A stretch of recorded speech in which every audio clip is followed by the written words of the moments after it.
2 से 6 सितंबर 1943। हुजूर की तबीयत 2-3 दिन से बहुत खराब है। 2 सितंबर के बाद सत्संग में नहीं पधार सके।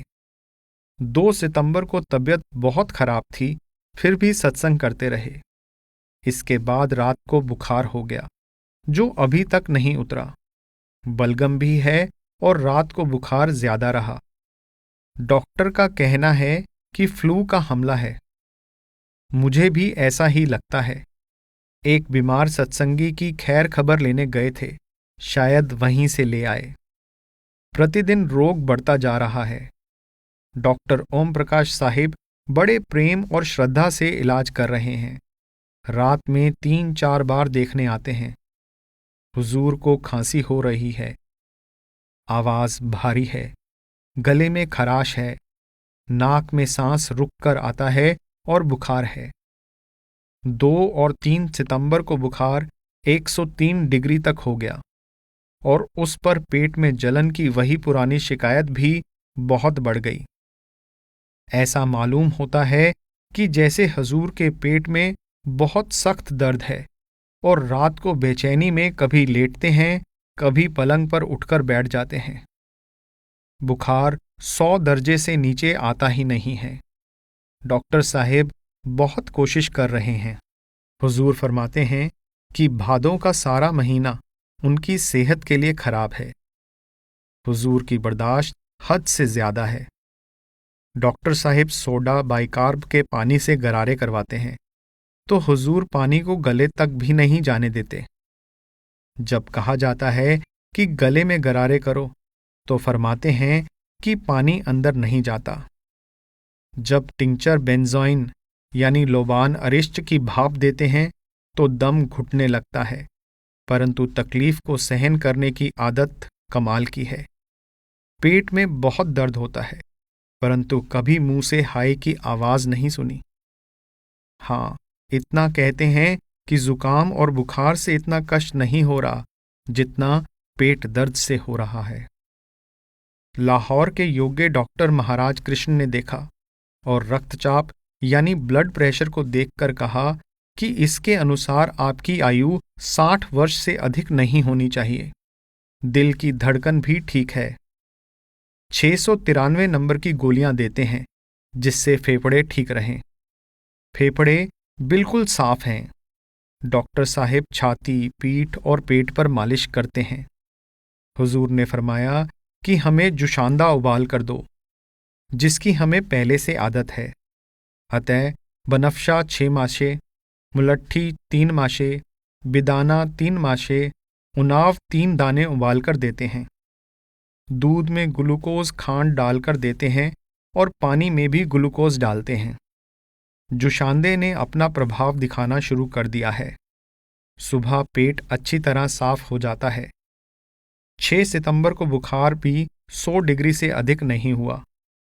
पेट के लिए कैल बिस्मा पानी में घोलकर देते हैं। 7 सितंबर 1943। सुबह हुजूर का बुखार 98.5 डिग्री हो गया। सारी रात नींद भी आई और सुबह पेट अच्छी तरह साफ हो गया। आज सब सत्संगी खुश हैं। हुजूर बिस्तर छोड़कर मुलाकात के कमरे में सोफे पर विराजमान हैं। ज्यादा बोलना डॉक्टरों ने बंद कर रखा है। राधा कृष्ण मलिक साहिब खूब सेवा कर रहे हैं। रात के 11-12 बजे अपने घर जाते हैं, सुबह 9 बजे आ जाते हैं। आज हुजूर ने आज्ञा दी कि डेरा में सत्संग बंद कर दिया जाए और सब सत्संगियों को पत्र डाल दिए जाएं कि कोई भी 26 सितंबर के सत्संग पर डेरा आने की तकलीफ ना करे, ना कोई नाम लेने के लिए आए। हुजूर की सेहत अत्यधिक कमजोर है। मेरा विचार है कि अभी ज्वर 1 दर्जा और गिरना चाहिए। हुजूर का पहले जैसा स्वास्थ्य होने के लिए काफी समय लग जाएगा। 9 सितंबर 1943। सुबह हुजूर का बुखार 98 डिग्री पर था और सब लोग खुश थे। सरदार साहिब सरदार भगत सिंह जी और वैद साहिब जालंधर से शाम के 3 बजे पधारे। शाम को 5 बजे मैं हुजूर को ज़रूरी डाक सुनाने गया। तब सरदार साहिब हुजूर को उर्दू का समाचार पत्र पढ़कर सुना रहे थे। उस समय हुजूर ने कहा कि सर्दी महसूस हो रही है।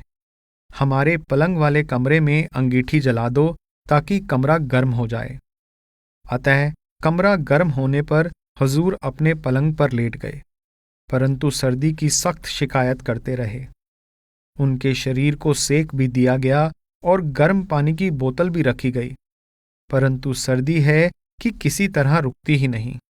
अंत में शाम के करीब 8 बजे किसी तरह शरीर गर्म हुआ तो पता चला कि 103 डिग्री का बुखार धीरे धीरे 100 डिग्री से थोड़ा ऊपर है। 10 सितंबर 1943। सुबह को बुखार 98 डिग्री था, मगर कमजोरी हद से ज्यादा थी।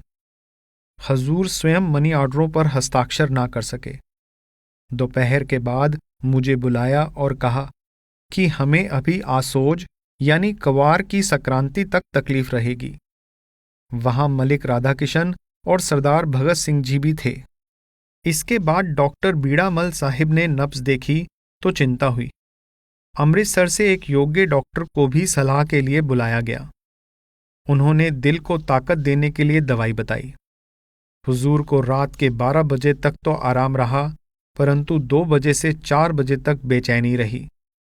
कई बार लेटे और कई बार बैठे, लेटे लेटे भी करवट बदलते रहे। अंत में 4 बजे के करीब उठकर बैठ गए। उसके बाद हालत कुछ सुधर गई और लेट गए। हाँ, हुजूर ने कल शाम को फरमाया कि मेरे दिल में ना बेटों का मोह है ना किसी और का। जब बुलावा आए मैं जाने को तैयार हूं, बल्कि मैं तो जाना चाहता हूं। हम सब ने विनती की कि ऐसा नहीं होना चाहिए। आप 100 वर्ष की आयु तक तो इस दुनिया में रहकर हम लोगों को लाभ पहुंचावें। मौलाना रूम ने कहा है, मरक की अज उ जुमला बहैबत दर अंद में कुनंद ई कौम बर उ रीशखंद, यानी मौत जिससे सब डरते हैं, संत उस पर हंसते हैं। यह आंखों देखा है कि केवल संतों ने ही मौत पर विजय पाई है, वरना सब इस दुनिया से रोते हुए गए हैं। रात को 11 बजे हुजूर स्वामी जी महाराज के सार बचन में से दर्शन की प्यास घनेरी चित तपन समाई सरदार भगत सिंह से पढ़वाई। रात का समय था, शोर बिल्कुल नहीं था, इसलिए बड़ा आनंद आया। यह विरह और वियोग की उच्च कोटि की वाणी है। 12 सितंबर 1943। आज हुजूर को कुछ आराम रहा। रात को हजूरी वाणी में से मैं सतगुर संग करूंगी आरती और श्री गुरु ग्रंथ साहिब में से अंदर सच्चा नेह लाया प्रीतम आपने पढ़ा गया। अभी तक पूरा पूरा आराम नहीं हुआ। सरदार भगत सिंह ने रात को हजूर को जो गजल स्वयं पढ़कर सुनाई, आगे इसलिए सुनाई जा रही है कि उसमें रास्ते का भेद और मार्फत के नुक्ते मिलते हैं। करके पैदा महफिले अर्जो समा, खुद खुदाए पाक रहता है जुदा। उसके मिलने की है गो सबको उम्मीद, पर नहीं होती मुयस्सर उसकी दीद। जब वह इंसानों को अजरो अता, साथ अपने है मिलाना चाहता। पैकरे खाकी में होकर आशिकार, करता है मुर्शिद की सूरत अख्तियार। शक्ले इंसान में वह आता है नजर, पर नहीं होता हकीकत में बशर। पत्थरों को पूजता है एक जहां, तीर्थों पर है फिदा खुर्दों कलां। गैर मुमकिन है मगर उसका विसाल, कोई उसको देख पाए क्या मजाल। फिर रहे हैं सैकड़ों फाजिल व पीर, दहर में मिलती नहीं जिनकी नज़ीर। देख लें उसको बहुत दुश्वार है, लाख वह कोशिश करें बेकार है। हाँ, वह खुद चाहे तो क्या मुमकिन नहीं, उसकी दीद और वसल नामुमकिन नहीं। आदमी के भेस में हो गर खुदा, सख्त मुश्किल है उसे पहचानना। गरचे होता है वह ज़ाते किबरिया, खुद को हरगिज़ भी नहीं कहता खुदा। खुद जो मालिक रूप होता है सदा, रूहों को मालिक से देता है मिला। देता है रूहों को उल्फत का सबक, उनके मालिक की मोहब्बत का सबक। आंखों के पीछे जो एक खिड़की है तंग, खोलने का उसको सिखलाता है ढंग। यह जो हैं जीनत तराजे आसमां, महरो माहो अंजमो स्यां रगां। उनके पीछे होता है उसका वजूद, है पसे पर्दा उसी की बस नमूद। जब कभी रूहें पहुंचती हैं वहां, रहनुमा बनता है उनका बेगुमा। हल वही करता है उनकी मुश्किलें, तय कराता है वही सब मंजिलें। जब हजारों बत्तियों की रोशनी, सरबसर बनती है मशाल राह की। रूहों को सूरज में ले जाता है वह, सरमदी पैगाम दे जाता है वह। करता है उस चांद को उनका मकी, रोशनी का जिसकी अंदाजा नहीं। जिस जगह पर आबे कौसर है रवां, साफ रूहें पाक होती हैं वहां। साथ ले चलता है फिर जुल्मात को, दिन जहां कहते हैं आधी रात को। रोशनीए पीरे कामिल के सिवा, उस जगह होती नहीं कोई ज़या। उस जगह काफी नहीं खुद रूह की, 12 सूरज के बराबर रोशनी। रूहें तय करती हैं जूं जूं रास्ता, उनकी अपनी बढ़ती जाती है ज़िया। खत्म हो जाती है जब राहे तलब, जहां पहुंचती हैं मुकामे हक में सब। उस जगह होती हैं रूहें पाक की, 16 सूरज के बराबर रोशनी। उस जगह सूरज से लाखों आफताब, ला नहीं सकते जियाए हक किताब। होती है ऐसी हकीकत आशकार, शक्ले हक करता है मुर्शिद अख्तियार। उस जगह आता है यह दिल को यकीन, फर्क कुछ हक और मुर्शिद में नहीं। मुर्शिदे कामिल छुपाता है भला, अपने दीवानों से अपना रास्ता। जिक्र से रहती हैं रूहें मुंतशिर, आंख की पुतली के पीछे मुंतजिर। और मुर्शिद के तसव्वर से दवाम, होती है आदत ठहरने की मदाम।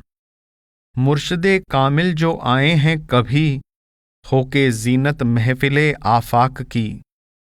रूहों को दिखला के एक राहे अमल, खुद मिला देते हैं हक से बरमहल।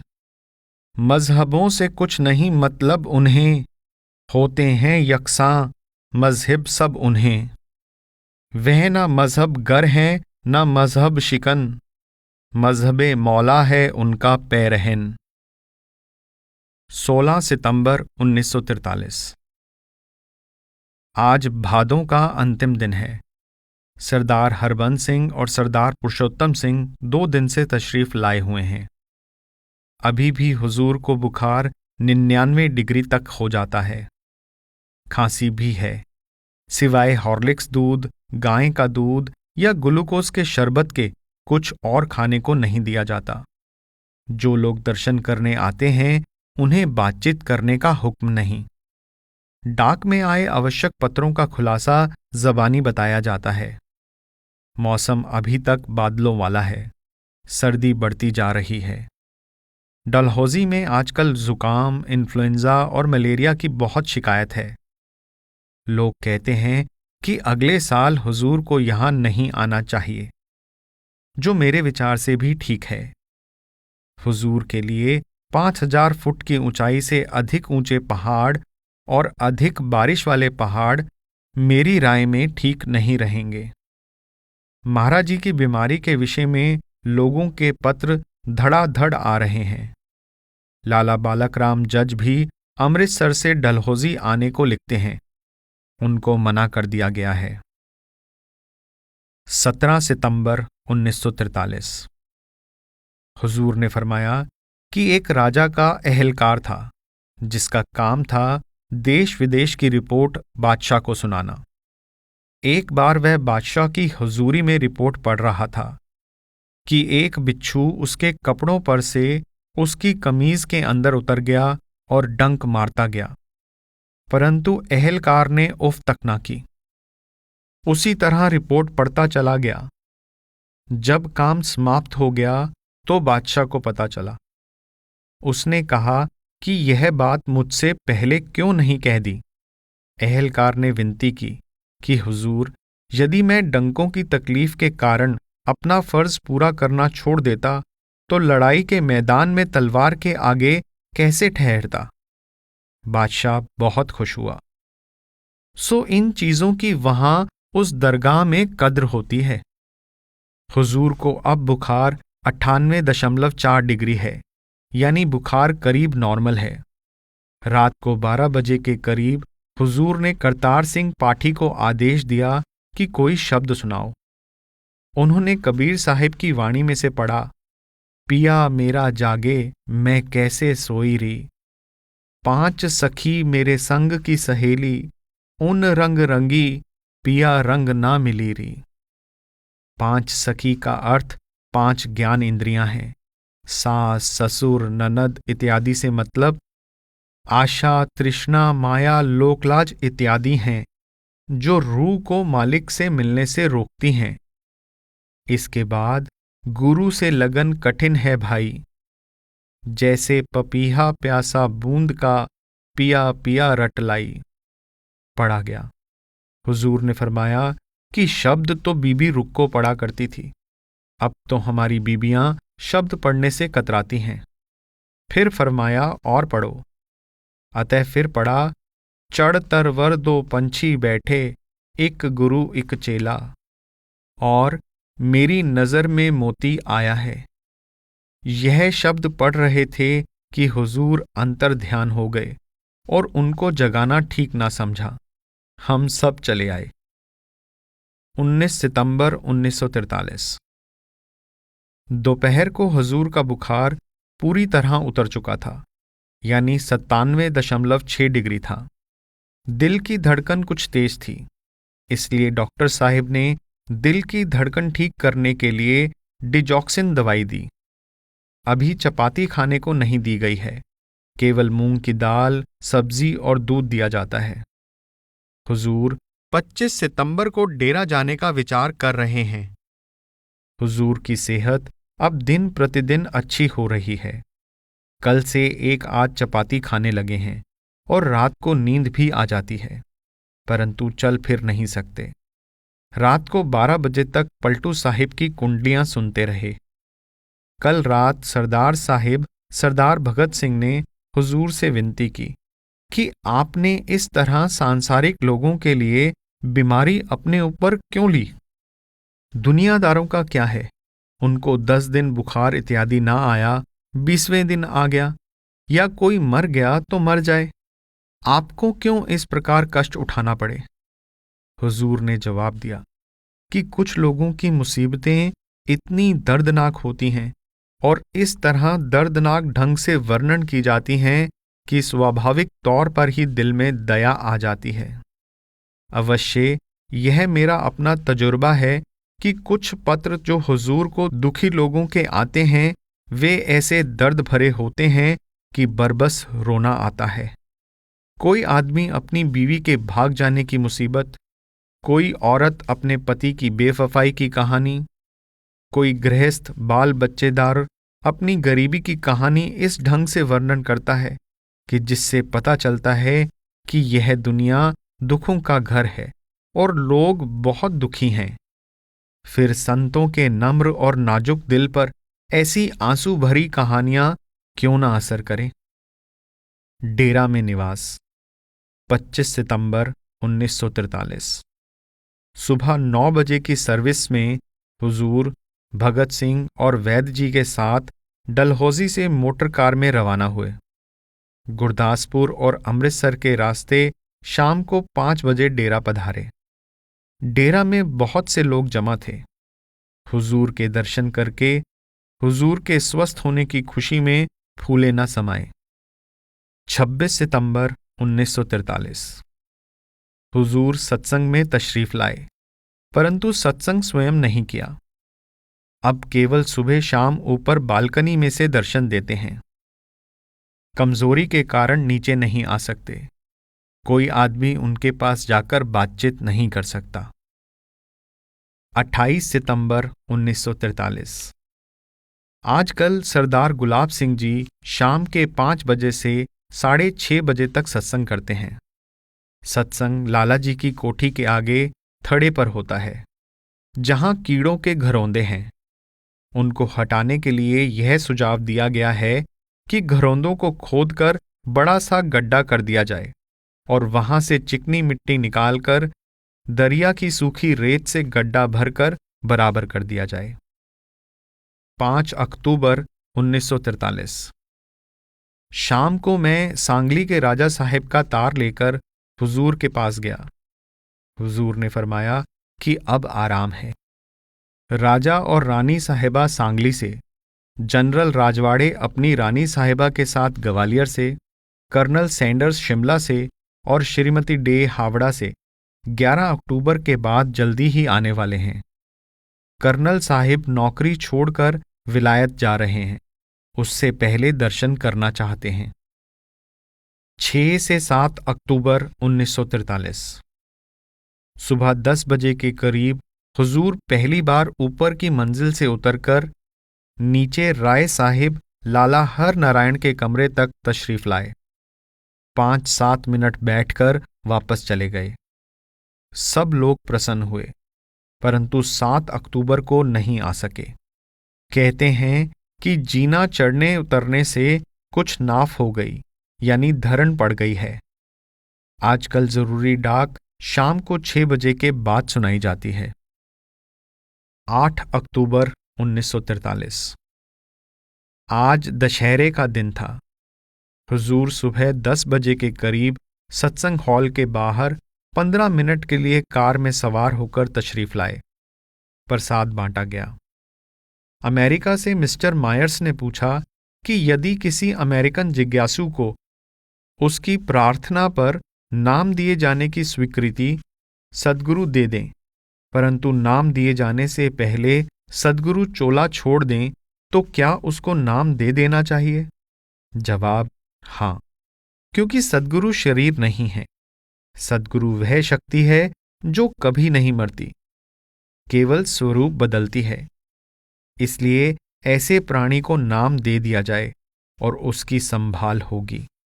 अमेरिका से 2 सत्संगियों के पत्र आए कि हमें दुनिया की किसी चीज और संबंधियों से प्रेम नहीं रहा। जवाब दिया गया कि यदि तुम्हें दुनिया की किसी चीज से प्रेम नहीं, तो फिर तुम्हें मरने के बाद कोई ताकत इस दुनिया में दोबारा जन्म नहीं दे सकती। 11 अक्टूबर 1943। सुबह सांगली की रानी साहिबा, सर जोशी इत्यादि तशरीफ लाए। शाम को 5:30 बजे सरदार गुलाब सिंह जी ने सत्संग किया। हुजूर स्वयं भी अंत में 15 मिनट के लिए तशरीफ लाए। श्री गुरु ग्रंथ साहिब का शब्द चकवी नैन नींद नह चाहे, बिन पिर नींद न पाई पढ़ा गया, जो ऊंचे दर्जे के प्रेमियों की अवस्था का वर्णन करता है। हुजूर ने फरमाया कि आजकल लोग चाहते हैं कि गुरु उनकी दुनियावी तकलीफें दूर करे और उनके सुखी जीवन के जिम्मेदार हों, जबकि संत केवल भक्ति मार्ग की शिक्षा देते हैं और परमात्मा की इच्छा अनुसार रहने का उपदेश देते हैं। परंतु सांसारिक जीवों का यह हाल है कि यदि लड़का मर गया, मुकदमा हार गए, गरीबी आ गई, हानि हो गई या बीमारी लंबी हो गई, तो कहते हैं कि छोड़ो ऐसे गुरु को। मतलब यह है कि जिस दुकान पर मखमल बिकती है, वहां से खद्दर खरीदना चाहते हैं। यह सौदा संतों के पास नहीं है।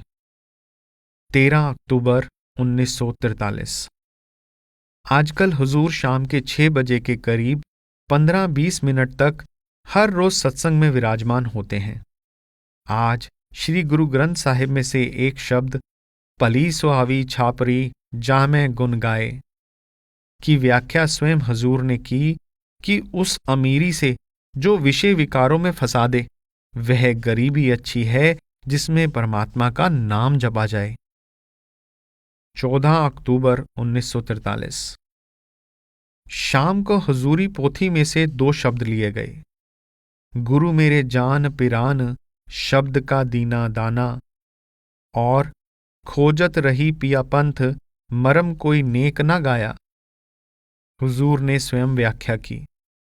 एक सत्संगी ने विनती की कि जो गुरु उसने हुजूर से नाम लेने से पहले धारण किया हुआ था, वह उसको सत्संग में आने से मना करता है। उस गुरु ने उसको धुनात्मक शब्द का उपदेश नहीं दिया था, केवल वर्णात्मक शब्द का जपना बताया था, जैसे ओम नमः भगवते वासुदेवाय या गायत्री मंत्र इत्यादि इत्यादि।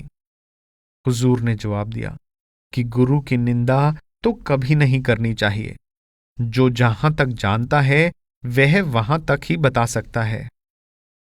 फिर फरमाया, एक अक्षर दाता जो गुर जो सेवत नहीं तास, पाए जन्म 100 स्वान के बहुर सुपच घर वास।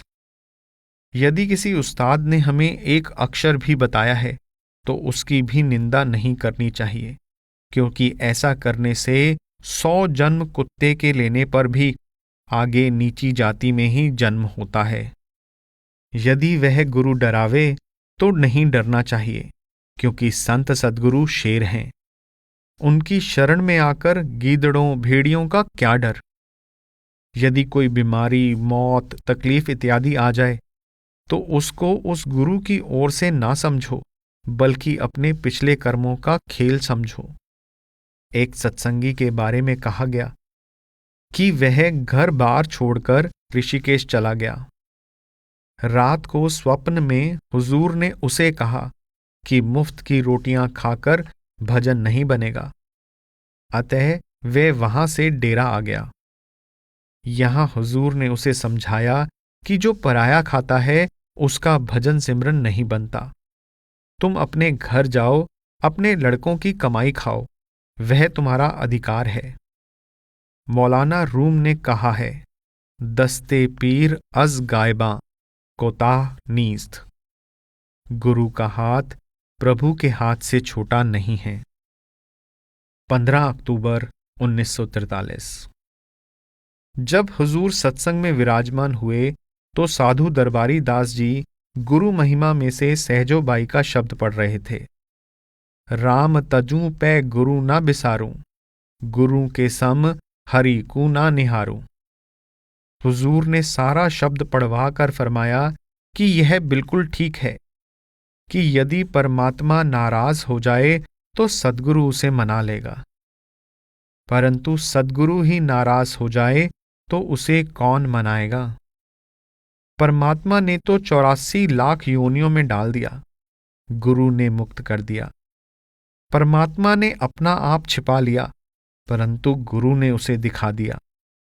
इसके बाद श्री गुरु ग्रंथ साहिब में से बाबू गुलाम सिंह जी ने सत्संग करते हुए फरमाया कि मन के विकार 2 प्रकार से पैदा होते हैं, संस्कार दोष और संग दोष से। यानी कुछ बुरी आदतें हम जन्म जन्मांतरों से साथ लाते हैं और कुछ बुरी संगत से प्राप्त कर लेते हैं। इन सबको दूर करने के लिए महात्मा पुरुषों की संगति करनी चाहिए।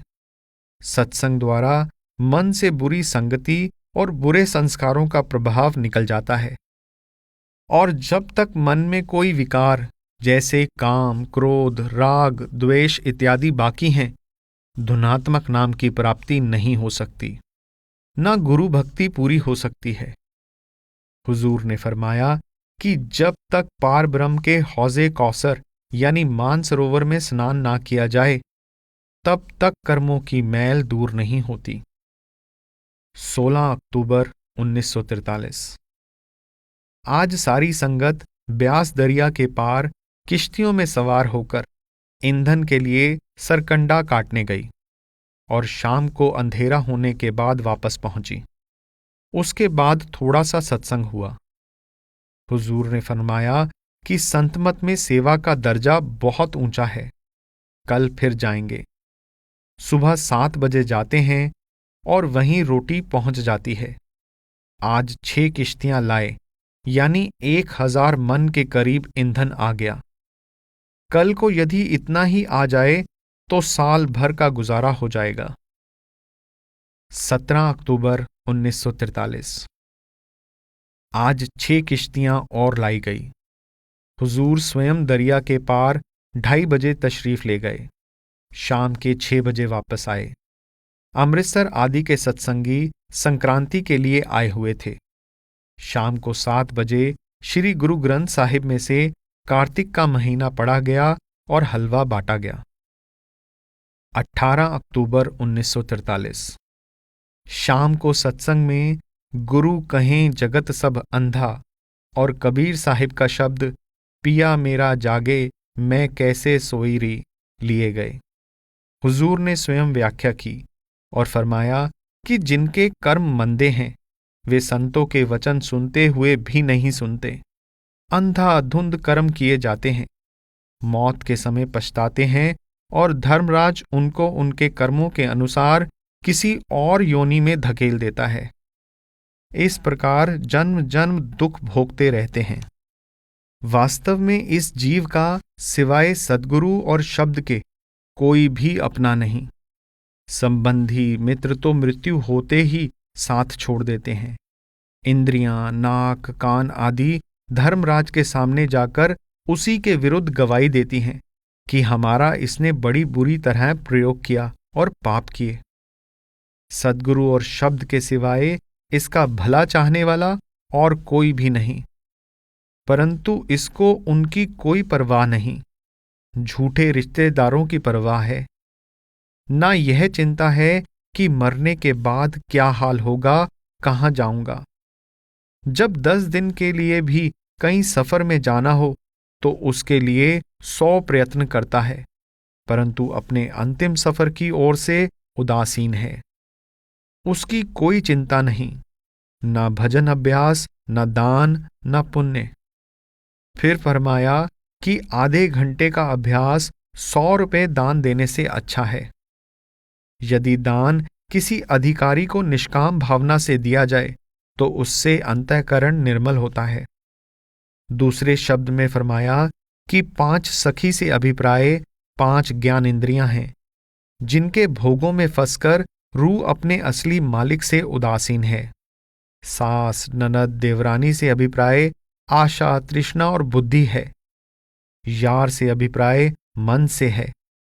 द्वादश का अर्थ सहस्त्रदल कमल है, जिसको 12 दल भी कहते हैं।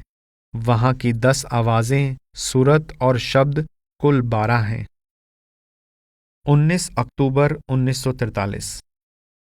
शाम के 6-7 बजे के करीब बीबी रल्ली की माताजी का देहांत डेरा में हुआ। हुजूर कुछ समय पहले उसे देखने गए थे। जब लौटे तो उसी समय से उसकी रूह खिंचनी शुरू हो गई और ऐसा लगा जैसे कोई धीरे धीरे सो जाता है।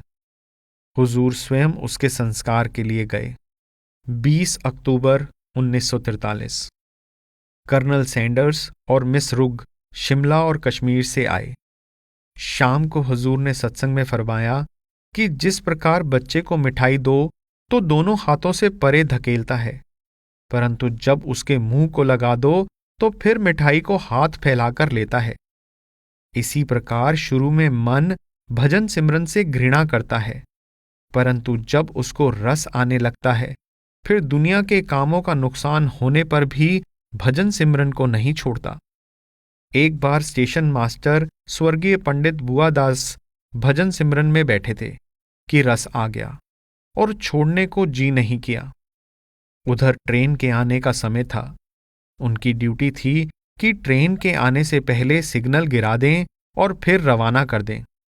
वे भजन के आनंद में थे।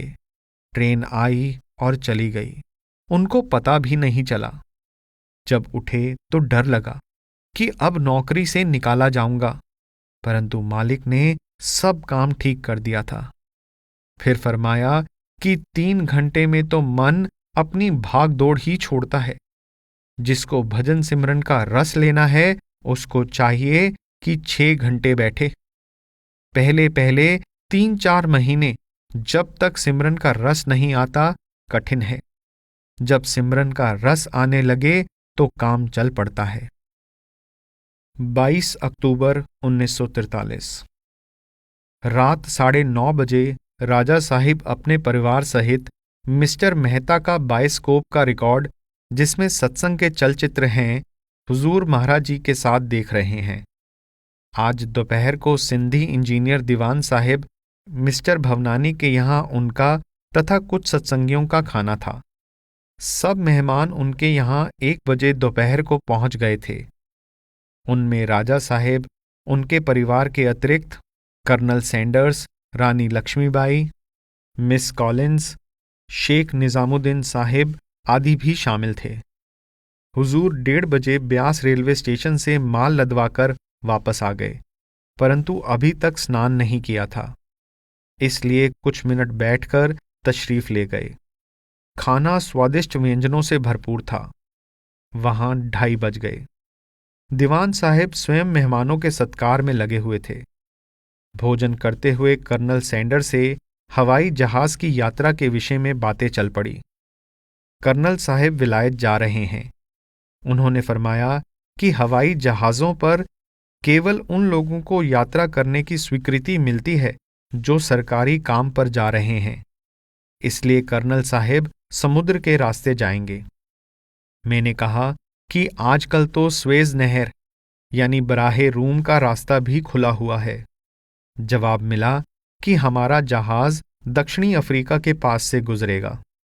जहाज चलने में जब तक बहुत कम समय ना रह जाए, किसी को पता नहीं लगने दिया जाता कि जहाज कब जाएगा। जो अफसर लोग विलायत जाते हैं, उनको सामान ले जाने में ज्यादा पाबंदियां नहीं हैं, परंतु रेशमी कपड़ों पर 50% ड्यूटी देनी पड़ती है। जो रेशमी जुराबें 20 रुपए की आती हैं, वहां जाकर उन पर 10 रुपए महसूल यानी कर के अतिरिक्त देने पड़ते हैं। इसलिए कर्नल साहिब कोई ऐसा सामान साथ नहीं ले जा रहे। उन्होंने बताया कि मुर्गी का अंडा बहुत कम मिलता है, मगर गवर्नमेंट की आज्ञा से हर घर के खाली आंगन में सब्जियां उगाना जरूरी है, इसलिए सब्जियां मिल जाती हैं और कपड़ा भी राशन में मिलता है। 1 वर्ष में एक आदमी को 20 कूपन मिलते हैं। गरम ओवरकोट सिलवाना हो तो 12 कूपन उसी में खर्च हो जाते हैं। इस दृष्टि से भारत में बड़ा आराम है। कर्नल साहिब का भाग्यशाली कुत्ता साइमन रानी साहिबा को दे दिया जाएगा, क्योंकि जहाज में ले जाने की इजाजत नहीं है। कर्नल साहिब ने बताया कि वायसराय लिनलिथगो को भी अपने सारे कुत्ते यहां छोड़कर जाना पड़ा। फिर मैंने उनसे पूछा कि हवाई उड़ान में जब हवाई जहाज नीचे उतरता होगा तो दिल बैठता मालूम होता होगा। उन्होंने कहा कि यह बात नहीं है। जहाज का नीचे पृथ्वी की ओर आना महसूस नहीं होता, उसे धीरे धीरे लाते हैं और ऊपर जाता हुआ भी महसूस नहीं होता। फिर मैंने पूछा कि जब जहाज ऊपर चढ़ जाता होगा तो नीचे पृथ्वी की ओर देखकर डर लगता होगा। जैसे कुतुब की लाट पर चढ़कर नीचे देखें तो डर लगता है और आदमी का सिर चक्कर खा जाता है। उन्होंने बताया कि हवाई जहाज पर ऐसा डर नहीं लगता, क्योंकि जब हम किसी ऊंची इमारत से नीचे की ओर देखते हैं तो दीवार की सीधी गहराई देखकर डर लगता है, परंतु हवाई जहाज पर ऐसा नहीं होता, क्योंकि वहां इमारत की ऊंचाई नहीं है जो हमारा ध्यान ऊंचाई की ओर ले जाए। 24 अक्टूबर 1943। राजा साहिब अपने परिवार के साथ सिंध देश को तशरीफ ले गए। रानी लक्ष्मीबाई साहिबा ग्वालियर को तशरीफ ले गई। 28 अक्टूबर 1943। रात को 8 बजे दिवाली का सत्संग डेरा में सत्संग हॉल के पश्चिम में हुआ। हुजूर के ऊपर शामियाना लगा था और बिजली के कई प्रकार के रंग बिरंगे बल्ब रोशनी कर रहे थे।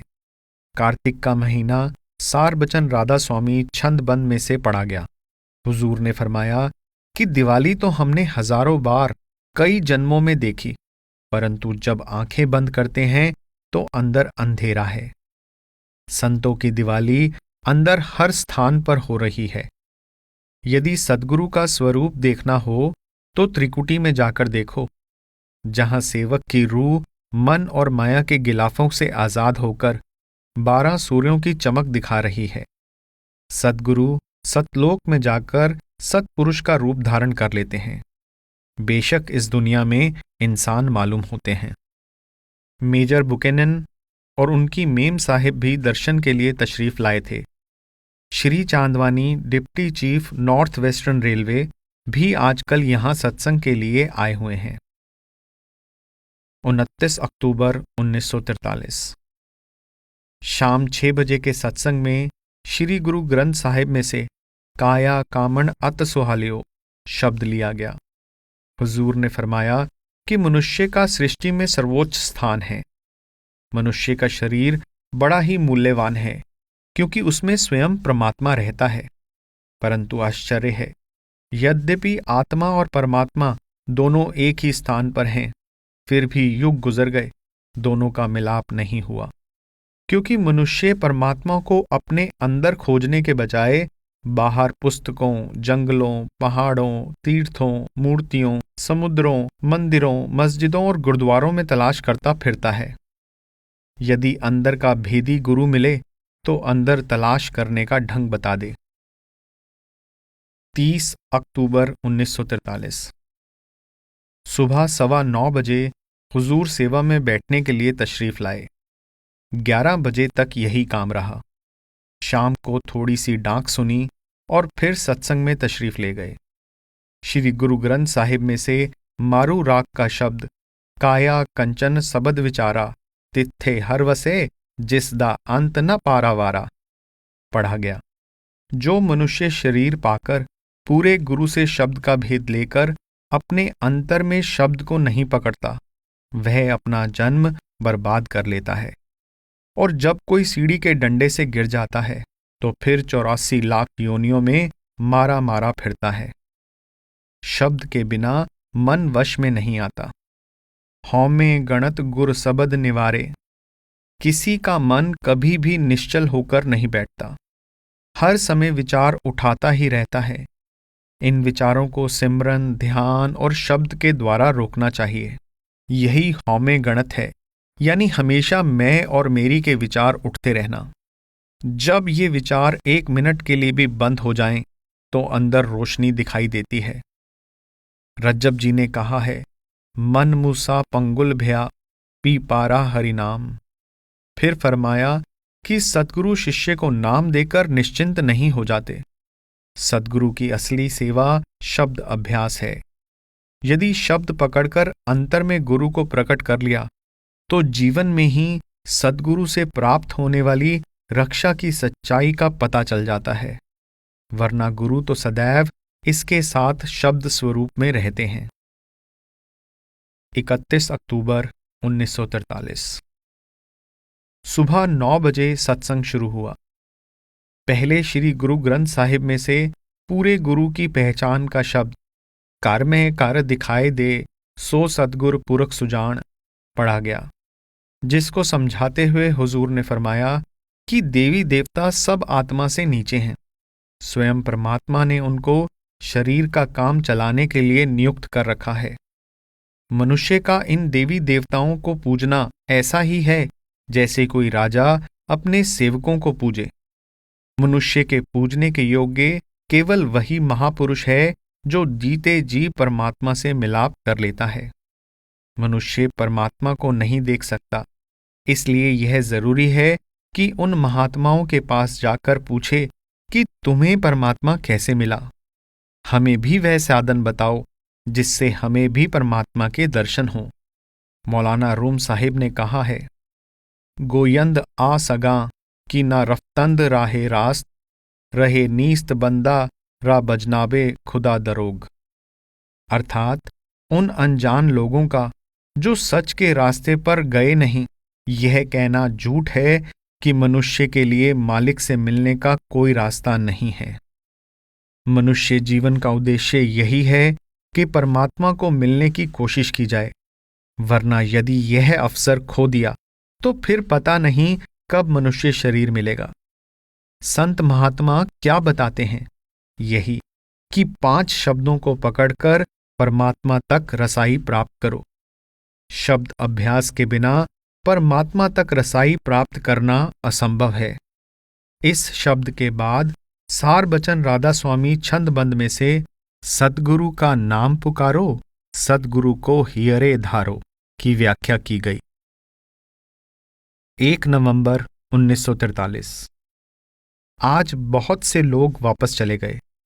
पंजाब के director of industries Shri Veerbhan आज शाम को यहां तशरीफ लाए, परंतु आज सत्संग नहीं था।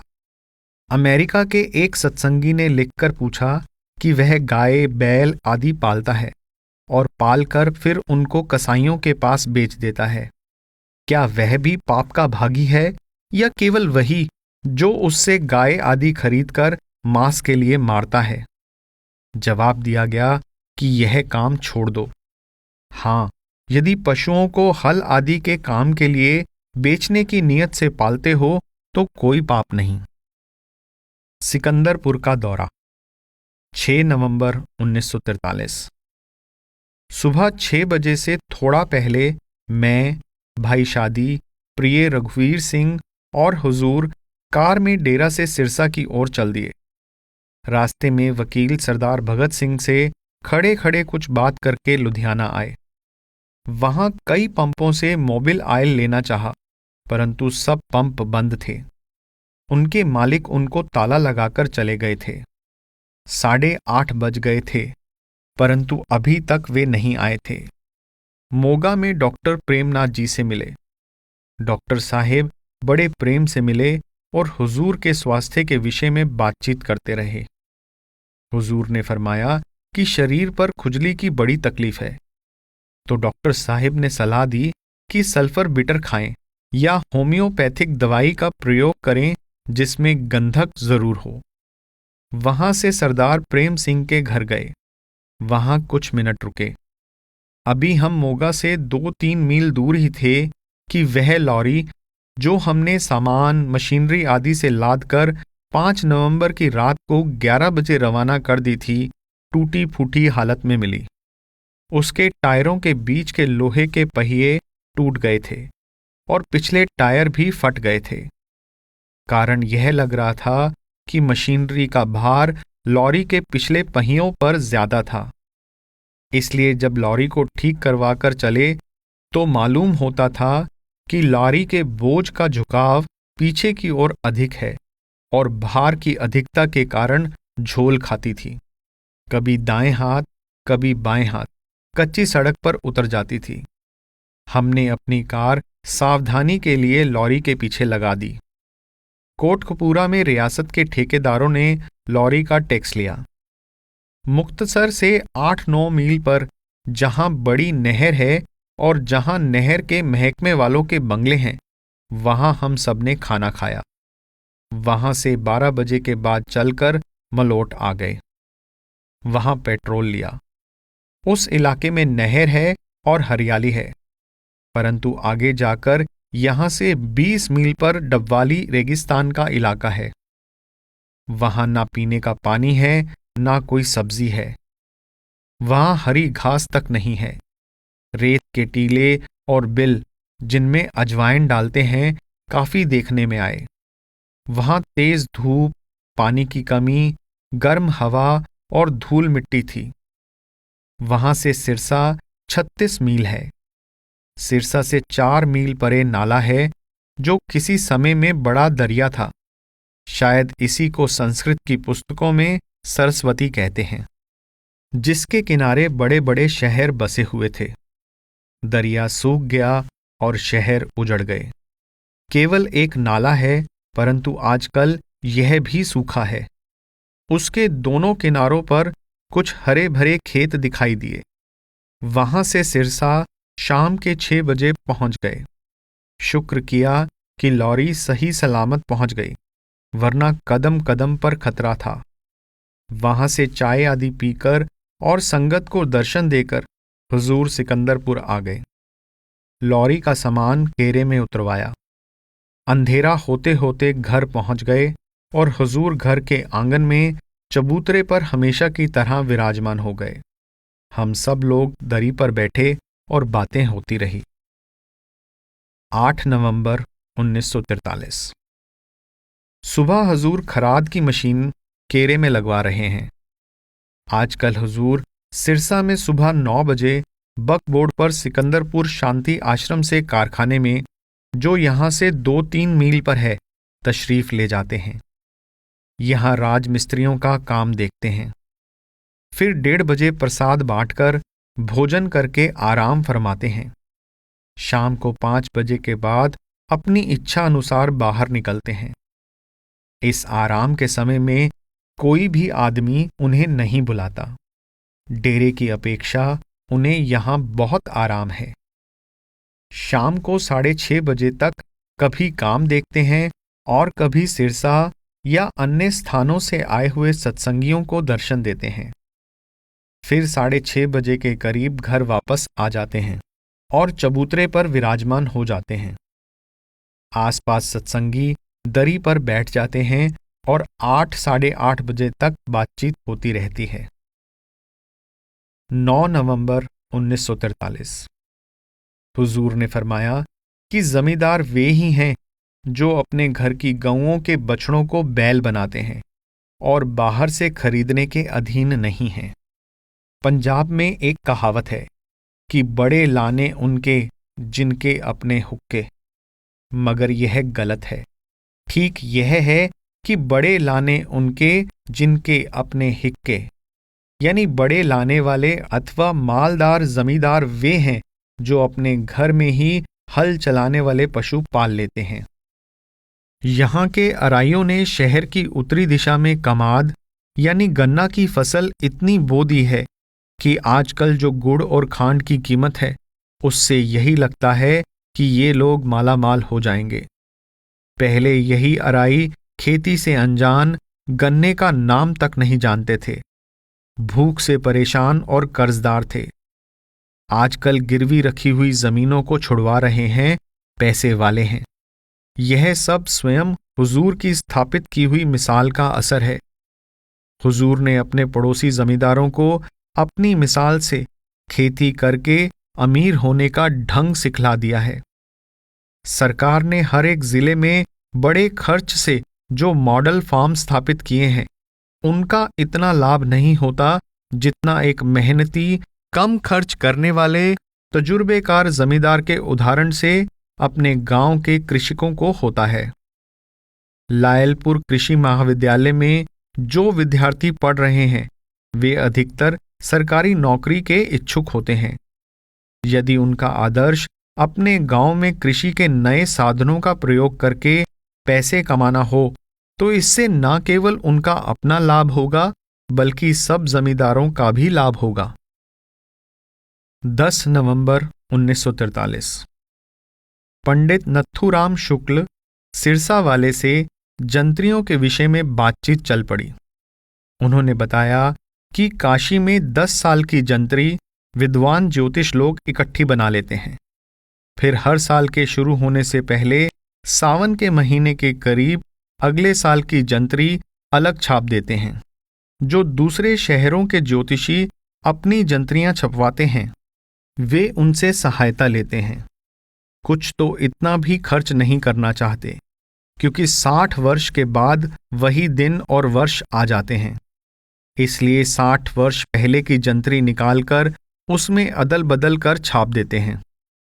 इन 60 वर्षों में 20 वर्ष ब्रह्मा के, 20 वर्ष विष्णु के और 20 वर्ष शिव के माने जाते हैं। 5 प्रकार के कैलेंडर हैं: सूर्य, चांद, नक्षत्र, बृहस्पति और सावन। सूर्य तो प्रविष्ट संवत है, जिसमें प्रत्येक महीना संक्रांति से शुरू होता है और साल चैत्र की पड़वा को यानी चैत्र सुदी एकम से शुरू होता है। चांद का महीना एकमवदी से शुरू होता है, परंतु साल चैत्रवदी एकम से ही शुरू होता है। सूर्य का साल 365 दिन का और चांद का 355 दिन का होता है। मुसलमानों में कमरी यानी चंद्रमा पर आधारित साल की प्रथा है। इसलिए उनके त्योहार हर साल 10 दिन पहले आते हैं। 36 सालों के बाद फिर वही महीने और मौसम आ जाते हैं।